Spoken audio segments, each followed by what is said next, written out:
में मेरे अंदर ड्रिप चली गई और मैं बिल्कुल ही ख़त्म होने वाली थी, ऑलमोस्ट डेड। उसे रिपोर्ट आई तो रिपोर्ट में आई जी शुगर 625। फिर कहती जल्दी जल्दी इत्थों लाइयो लाइयो। उन्होंने आ हो गया कि इत्थे ना किते मर जाए, जे इत्थे मर गई ना तो इत्थे तो मेरे ते केस हो जाना। मेरा बेबी विदाउट वाटर अल्लाह के हुक्म से बिल्कुल ठीक था। मेरा मैसेज तमाम लेडीज़ के लिए है जो कि प्रेगनेंसी, उनकी फ़र्स्ट प्रेगनेंसी है, सेकंड।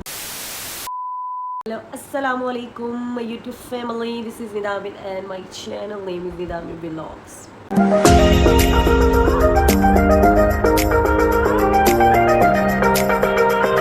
जो DMs आ रहे थे कि आपको जो डायबिटीज़ है वो आपको चाइल्डहुड से है, यानी कि बचपन से है, तो हमें हमारे साथ शेयर करिए। तो बात ये थी कि जब मुझे अहमद होने वाला था, यानी कि जब मेरी प्रेगनेंसी थी, अहमद तकरीबन माशाल्लाह बिल्कुल हेल्दी था, हर चीज़ ठीक थी, ठीक चल रहा था। जब मुझे 8th मंथ स्टार्ट हुआ ना तो मुझे गेस्टेशनल डायबिटीज़ हो गई, यानी कि टाइप 2 डायबिटीज़ मुझे हो गई। वो हो जाती है प्रेगनेंसी में औरतों को, लड़कियों को, जो कुछ होते हार्मोनल्स चेंजिंग होते हैं बॉडी में, जिसकी वजह से ना डायबिटीज़ हो जाती है। तो ये ऑटोमेटिकली जब बेबी डिलीवर होता है ना तो डायबिटीज़ ना अपने लेवल पे आ जाती है। जो अल्लाह पाक की तरफ से हमारे अंदर एक इंसुलिन हर इंसान की बॉडी में है, वो मेरा यानी कि नेचुरली वो ड्रॉप हो गया था। तो ना मेरा रेगुलर चेकअप था, तकरीबन मेरा फर्स्ट बेबी था ना ज़ाहिर है, तो फिर मेरा रेगुलर चेकअप होता था मंथली बाय मंथ। मैं अपनी डॉक्टर थी, मेरी फैमिली डॉक्टर थी, मैं उनका नाम रिवील नहीं करूँगी यहाँ पे क्योंकि मेरी फैमिली डॉक्टर्स थी और उनसे काफ़ी लोगों को फ़ायदा हुआ है, लेकिन मुझे उनसे नुकसान हुआ। क्या वजह बनी कि मेरी 7 मंथ से ज़्यादा जब 7 मंथ प्लस हो गया तो ऐसा हुआ कि मेरी तबीयत ज़रा लो रहने लगी, जिसकी वजह से ये हुआ कि मैंने ना, मुझे शायद उस वक्त डायबिटीज़ हो रही थी और मैंने अपनी डॉक्टर को कॉल की तो उन्होंने कहा आप मेरे पास आ जाओ। उसने मेरी कोई टेस्ट वगैरह नहीं किया, डायरेक्ट कोई मुझे 2 बोतल्स कोई भी जो भी थी जिसको ड्रिप्स कहते हैं 2 ड्रिप्स मुझे लगा दी विदाउट एनी मेरा कोई भी टेस्ट कर किए, क्योंकि मेरी तबीयत काफ़ी लो थी। तो मैंने उनको कहा तो उन्होंने मुझे शायद मेरे ख्याल से मुझे ग्लूकोज लगा दी। हो सकता है बात ज़रा थोड़ी सी लंबी हो जाए, ज़ाहिर है मेरा एक जर्नी है पूरा, जो भी मेरी बीमारी का एक स्टेप बाय स्टेप है, तो वीडियो पूरी देखेंगे तो आपको सारी समझ लगेगी, अदरवाइज़ तो आपको बीच में बातों की समझ नहीं लगेगी। तो ऐसा हुआ कि मैं जब गई तो उन्होंने मुझे 2 ड्रिप्स इकट्ठी लगा दी। उसके बाद मेरी तबीयत ज़्यादा बिगड़ गई, मुझे वॉमिटिंग स्टार्ट हो गई और मेरे जो हाथ पाँव थे बिल्कुल चलने बंद हो गए, बिल्कुल ख़त्म हो गए, क्योंकि मुझे ऑलरेडी उस वक्त डायबिटीज़ हो चुकी थी और उन्होंने जब 2 बोतल्स मुझे ग्लूकोज की लगाई, जिसकी वजह से मेरे अंदर शुगर की मकदार बहुत ज़्यादा हो गई और इंसुलिन लेवल मेरा बिल्कुल नीचे चला गया, ख़त्म हो गया, यानी कि ऑलमोस्ट डाउन हो गया। तो ये हुआ कि ऑलमोस्ट बल्कि फिनिश हो गया, वैनिश हो गया। तो बात इतना हुआ कि जब मैं घर आई हूँ तो मेरी तबीयत ज़्यादा ख़राब हो गई, तो 1-2 दिन तो मैं बिल्कुल फेंट रही, मुझे नहीं पता तो कि मेरे साथ क्या हो रहा है। मेरा हाथ पाँव बिल्कुल, दिमाग मेरा माउथ था। 2 दिन मैं तकरीबन फेंट रही, तो मैं बिल्कुल होश में नहीं आ रही थी, तो मैं ना कुछ खा पी रही थी, बिल्कुल ख़त्म थी। तो मुझे फिर उसी डॉक्टर के पास दोबारा ले जाएगा, ज़ाहिर है वो मेरी वही डॉक्टर थी, मेरे शुरू से चेक करी थी। मेरे सिर्फ ये हुआ, मैं औरतों को ये पैगाम इसके दरमियान को बात काट के कहूँगी, कोई भी प्रेगनेंसी पीरियड आपका चल रहा है तो आपने एक डॉक्टर पे आपने बिल्कुल इत्तफा नहीं करना, आपने एक दूसरी डॉक्टर से ओपिनियन ज़रूर लेनी है, ताकि 2 डॉक्टर्स होती हैं तो फ़र्क आ जाता है। आपने एक डॉक्टर पे नहीं रहना। मेरा फर्स्ट एक्सपीरियंस था very bad with her, very bad, और उन्होंने मेरी तकलीफ़ को समझा नहीं ना मुझे देखा। जब मैं फिर दोबारा गई, उन्होंने फिर मुझे विदाउट एनी, जब मैं ऐसे बिल्कुल मरी हुई थी, बिल्कुल ख़त्म थी, शरीका मेरा बिल्कुल खुश हो गया था, लेकिन मैं बच गई। शरीका सीरियस, मैं सीरियस। तो ये हुआ कि उन्होंने ना मुझे ड्रिप लगा दी दोबारा, वही वाली। फिर जी ऐसे हुआ कि जब उन्होंने मुझे ड्रिप, अभी मेरी समझने के अंदर जा ही रही थी, तो मैं बहुत ज़्यादा मेरी तबीयत ख़राब है। साथ ही उन्होंने मेरा ब्लड लिया और जाके उन्होंने भी मेरा ब्लड लेके तो शुगर वाले लैब में, यानी कि लेबॉर्ट्री में भेज दिया। एकदम से जब लेबॉर्ट्री का रिज़ल्ट आया, तकरीबन 5-10 मिनट लगे, उतनी देर में मेरे अंदर ड्रिप चली गई और मैं बिल्कुल ही ख़त्म होने वाली थी, almost dead with my child. तो रोने लग गए सारे मेरे घर वाले, मेरी मदर, मेरे फादर, मेरे हस्बैंड, तो बिल्कुल ही उनको समझ नहीं आ रही थी हो क्या रहा है। एकदम से रिपोर्ट आई तो रिपोर्ट में आई जी शुगर 625, जो कि हमारी बॉडी में 110-120 के राउंड अबाउट होनी चाहिए। 625 आई तो मेरे हस्बैंड कहेंगे किसकी रिपोर्ट है, ये किसकी रिपोर्ट लेके आई हो, कहती ये इन्हीं की रिपोर्ट है। तो उस वक्त वो डॉक्टर कहती लाइयो इनू इत्थों लाइयो, कि इत्थे ना किते मर जाए, जे इत्थे मर गई ना तो इत्थे तो मेरे ते केस हो जाना, तो मेरा तो सर्टिफिकेट कैंसिल हो जाना। लेकिन उसी वक्त उसने एक और बेगैरती की, जब हमें ले जा रहे थे तो उसने वहाँ से हमसे सारे बिल लिए। मैं मर रही थी, ऑलमोस्ट डेड थी, मुझसे चला नहीं जा रहा था। मेरे हस्बैंड मुझे उठा के लेके उसने गाड़ी में मुझे बिठाया और उसको अपनी बिल की पड़ी हुई थी कि मेरा ये सारा बिल क्लियर करके यहाँ से जाएँ। हेड्स ऑफ डॉक्टर साहब, हेड्स ऑफ।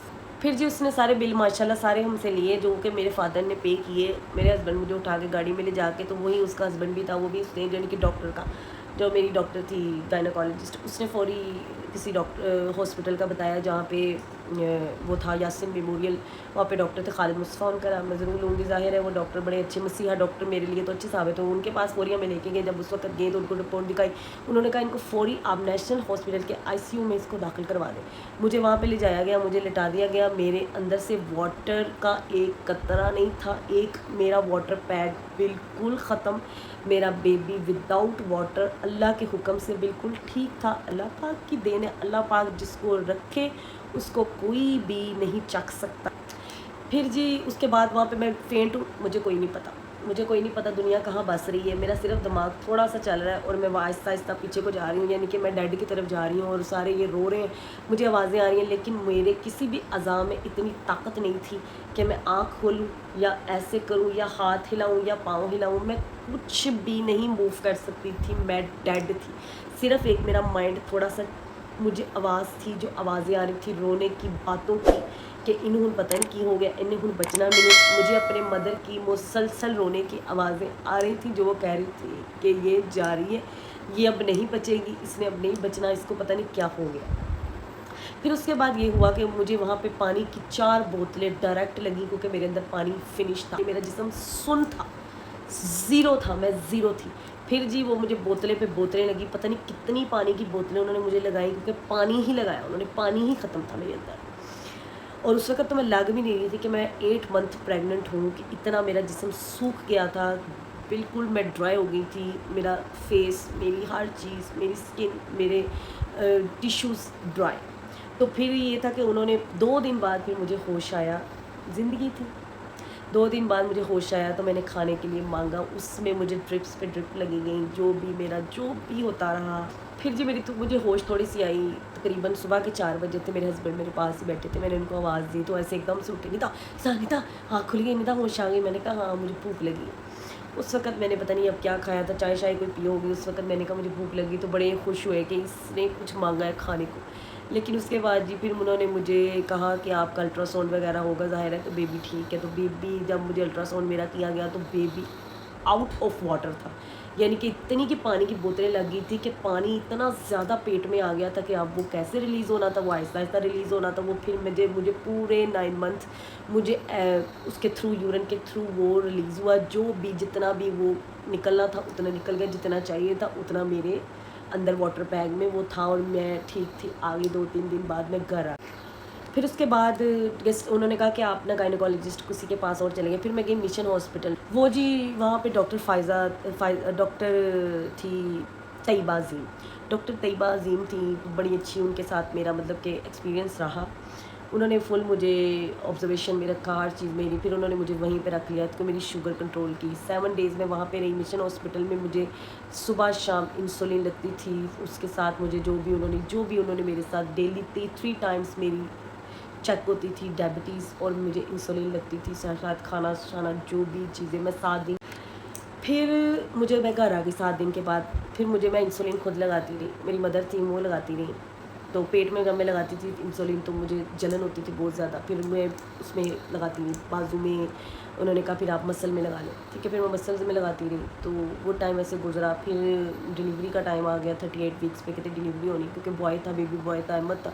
तो उन्होंने कहा 38 वीक्स में डिलीवरी होगी। तो 38 वीक्स के स्टार्ट में उन्होंने फिर मेरी डिलीवरी कर दी विद सी सेक्शन, क्योंकि वो मुझे बेहोश नहीं कर सकते थे। हालांकि मेरा केस नॉर्मल था, लेकिन मैं डायबिटीज़ की वजह से वो मुझे बेहोश नहीं कर सकते थे। और उन्होंने मेरा इंजेक्शन वहाँ पे लगाया, कमर में जो इंजेक्शन लगता है उससे लगा के, और मैं जाग रही थी जब मेरे बेबी की डिलीवर उन्होंने किया। फिर उसके बाद फिर चल, फिर आगे वो लंबी कहानी है। माशाल्लाह अहमद 7 पाउंड का था, माशाल्लाह अहमद बिल्कुल ठीक था। थोड़ा सा उसको शुगर लो का मसला आया था, लेकिन कम ही थी, यानी कि उसको 60 आई थी। जब मदर को शुगर होती है ना हाई, तो फिर ये होता है कि बच्चा जो होता है ना, जो प्रेगनेंसी में, तो बेबी को फिर शुगर लो आती है, बेबी की शुगर लो होती है। उसकी 60 थी। फिर वो थोड़ी देर वो नर्सरी में रहा, तो उन्होंने उसकी लेवल ठीक कर दिया, 80-82 करना ज़रूरी था। तो फिर 2 दिन नर्सरी में रहा, उतनी देर उधर मिशन हॉस्पिटल में रही। 2-3 दिन बाद मैं घर आ गई। फिर शुक्र अल्लाह का मेरे बच्चे को और मैं भी, मुझे भी कोई नहीं। लेकिन ये है कि इसके साथ इसके बाद भी एक लॉन्ग स्टोरी है जो कि नेक्स्ट पार्ट 2 में अगर आप इंटरेस्टेड हैं तो मैं नेक्स्ट पार्ट 2 में भी इससे आगे की जो मसले वसाइल है वो आपसे मैं डिस्कस करूँगी। ये बहुत लॉन्ग होगी, आप इतना ही देखें, लेकिन मैं सिर्फ एंड पे एक मैसेज दूँगी। मेरा मैसेज तमाम लेडीज़ के लिए है जो कि प्रेगनेंसी, उनकी फ़र्स्ट प्रेगनेंसी है, सेकंड है। आप अपने टेस्ट अपने डॉक्टर को रेगुलर चेकअप करवाएं और एक के ऊपर आपने नहीं डिपेंड करना। एक डॉक्टर लाजमी एक और ओपिनियन डॉक्टर से लाजमी लें, पैसों को ना बचाने के लिए कि भाई हम इसी को दिखाते हैं, हमें ये हमारी सब कुछ है, इस चीज़ पे आप मत रहें।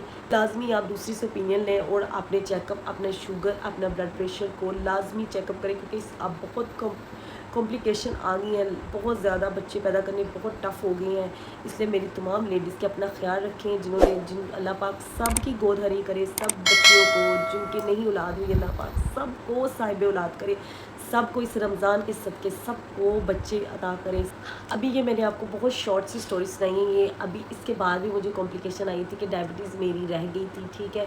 नहीं तो ज़्यादातर डायबिटीज़ जो होती है, गेस्टेशनल डायबिटीज़ होती है, वो बाद में कहते हैं आफ्टर डिलीवरी अपने लेवल पे आ जाती है। लेकिन सॉरी, मेरे साथ ऐसा मामला नहीं हुआ, इसलिए अपने आप को ये मत समझे, कोई भी ना समझे, अपने रेगुलर टेस्ट करवाते रहें। अगर किसी को गेस्टेशनल डायबिटीज़ हुई है वो लाजमी अपना चेकअप आफ्टर डिलीवरी भी करवाए, और नेक्स्ट जब बच्चा पैदा हो तब भी वो अपना चेकअप लाजमी करवाए कि भाई बच्चे के साथ हमारी डायबिटीज़ तो दोबारा तो नहीं ना, दोबारा उठ गई, ये उठ जाती है, ये नहीं दिखती, खैर ये नहीं जाती है, तो मेरी तो नहीं गई। इसके बाद मुझे जो कॉम्प्लिकेशन आई वो मैं नेक्स्ट आपको बताऊंगी। अब ये बहुत लॉन्ग वीडियो हो गई है, इसलिए मैं आपसे यही कहना चाहूँगी कि अपनी लाइफ को का ख्याल रखें।